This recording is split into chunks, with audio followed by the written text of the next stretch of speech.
Darby from rejoiceandcreate.com, and this is the project I have for you today. It's a cute little gift treat holder, and it holds a Ghirardelli chocolate, or you can fit a Ritter Spore or another flat candy into it, and it was inspired by this. This is a little treat holder that I received recently from Angie at Stamping With Amore. She's a Stamping Up demonstrator, very nice one, and she has a YouTube channel as well as a website, and she does a lot of different treat holders and different boxes and bags and even some cards as well. And if you need a demonstrator, she's a really nice lady to have for one. But she sent this along and it inspired me to create this one. Now I created this one with some old olive cardstock and two different prints from the Warmth and Cheer 6x6 paper pack from Stampin' Up, which I had left over, as well as putting a sentiment on it.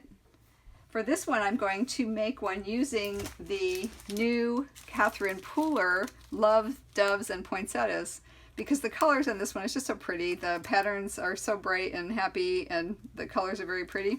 And I'm also using the seasonal sentiments and border stamp set that goes along with it. She just released that on her site. And it's a very pretty one because it has joy, peace, love, and Noel. So the papers that I'm using are, I have a piece of white cardstock, and that's the back cardstock. That is 5.5 by 5 inches. I have a piece of pattern paper that will go on the cardstock, and that's this part of it will be 1/4 inch smaller both directions, so it's 5 1/4 by 4 3/4. And for the little candy wrapper that goes on the top, it is 5.5 by 5 inches of a pattern paper. Now I'm using the envelope punch board to create these little punches, but I'm going to also show you 2 ways to do it if you don't have an envelope punch board, because they're pretty easy and they're pretty fun to do. Alright, so let's go ahead and get started with the backdrop. Put that over there. Now the white would be striking, but I think I want to color it a little bit, so I think I'm going to use some of the grass skirt ink to just color the edges, because that's all I need.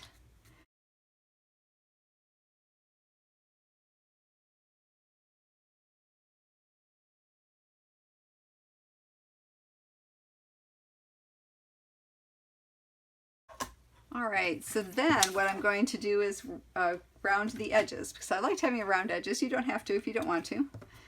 And I'll go ahead and round the top edges on this paper, as well as on the paper I'm going to put on top of it.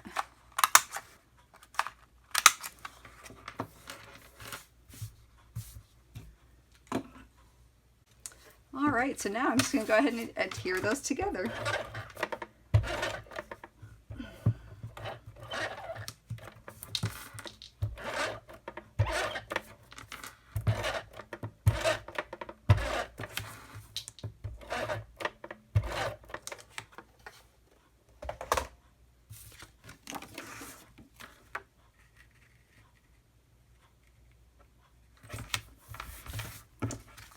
Alright, so that's the backdrop.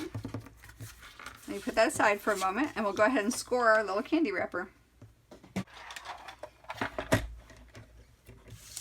Alright, so you want the 5-inch side up, because the 5.5 inches the lengthwise, and we're going to score it from the side. And you want to score it at 1.5 inch, and also at 4 inches.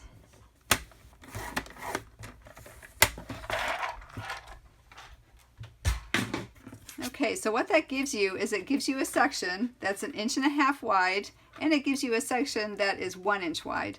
Now the 1 inch wide will be on the bottom. So go ahead and score those. Go ahead and fold those, and we'll burnish that.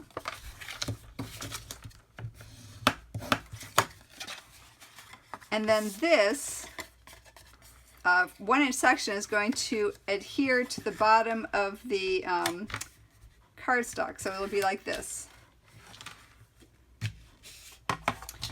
Alright, so if you have an envelope punch board, let me show you how to do that on the bottom.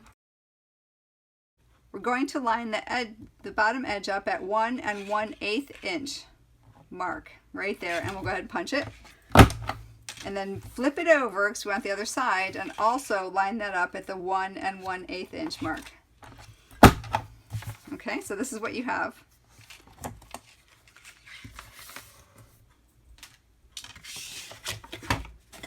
Now this is going to be your candy wrapper, so we're going to do we're going to fold the edges in, and we'll do the same thing to both of the folded edges of this one.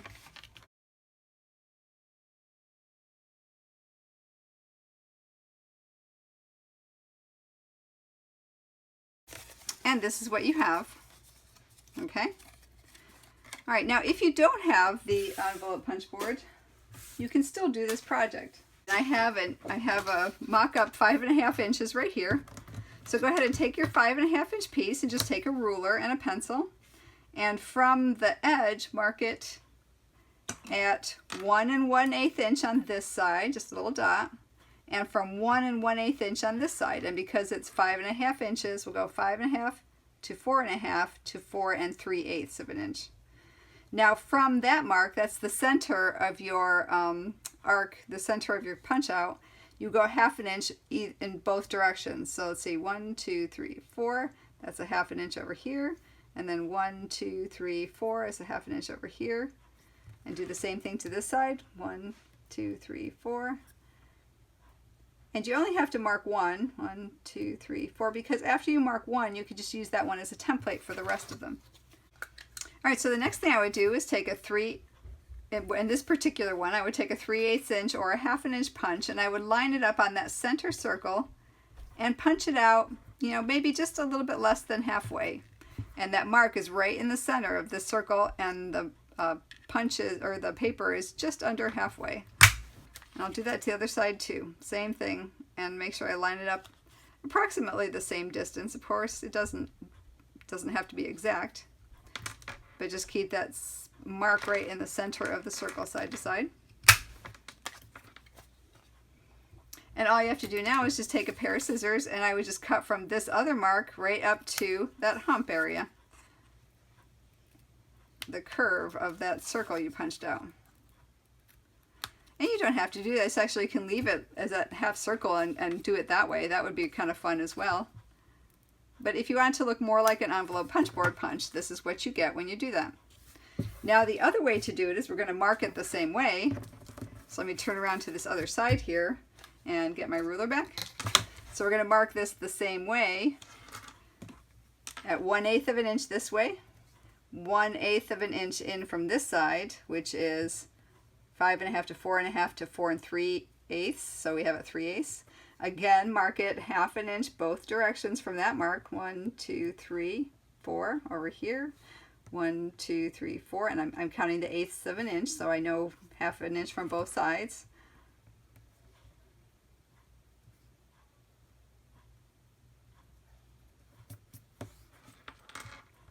Okay. And I'm also going to measure in right from the side to there 3/8 of an inch, because that gives me about what the same as it would with the envelope punch board. You can go deeper or shallower if you want, but I think 3/8 looks good. So there's my 3/8 inch mark, and I'll mark it right there. Okay. And then what we're just going to do is cut. So we'll snip in from this side to that mark, and snip in from this side to that mark, and we have a little candy wrapper looking thing. And this actually looks a bit more like you get on the candy punch board, the candy box punch board from We Are Memory Keepers. So you can just go ahead and do it that way. And then once you do one, you line it up with the other one, and you can just mark it out, and then you can line that one up with your other side and mark that out, so you can get them all marked just by marking one. Alright, so now it's time for us to glue the candy wrapper to the front of the cardstock piece. And what we're going to do is we're going to put glue on that 1 inch section, and then we'll just glue it down like this. Alright, so let's go ahead and put strong adhesive. For the purpose of the video, I'm going to go ahead and use my ATG, but I'd probably use Tombow Extreme or even Glue It liquid glue. Alright. Then we're going to fold this over, and we're going to line this right up with the bottom edge of the cardstock.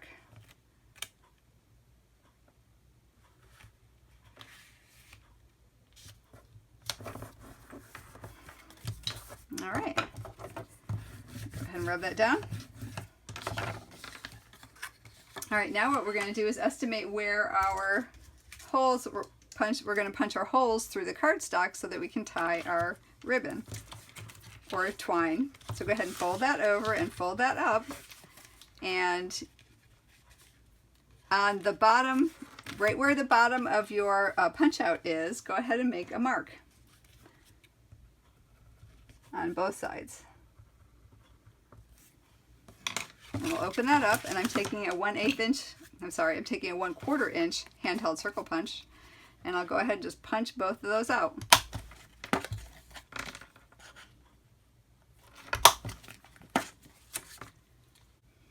Alright, so we'll put this back in for real. Fold that up, and I'm just going to go ahead and thread some ribbon through. And this will be a 1/8 of an inch ribbon from, this one's from Stampin' Up. I have some left over. And just thread it through this way. And it's a 1/4 inch hole, so I should be able to get it through without a problem. Alright, and make sure the ribbon's flat. And I'm going to go ahead and tie a bow on this side.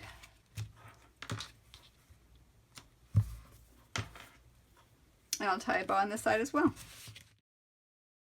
Alright, so let's go ahead and make our tag sentiment now. And what I'm using is this tag that I had punched out from the middle-sized die in this set, which I got from AliExpress. And this particular tag is 3 5/8 inch long by 1 3/4 of an inch wide. And I'm using the Rockin' Red because that's the red color that matches the Catherine Pooler papers. So let me go ahead and stamp with a Noel stamp.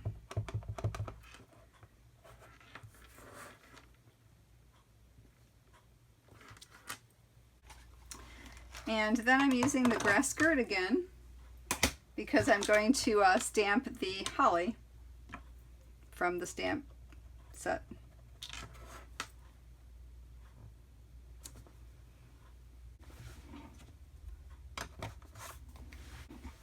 Alright, now I'm just going to use some of that Rockin' Red again and a blender pen. And this is a Recollections blender pen that I just got at Michael's craft store. And I'm just going to fill in the little holly berries. Alright, now I'm just going to take my shimmer ribbon and pull it through.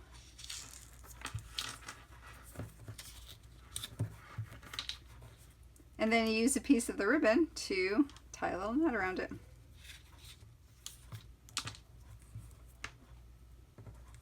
Snug that down.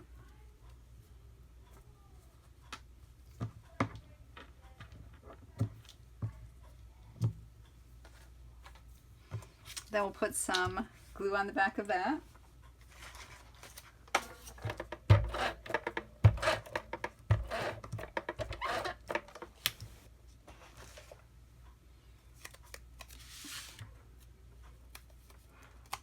And center it on our backdrop. Alright, now that I've got it on there, I'm going to go ahead and trim these guys just a little bit.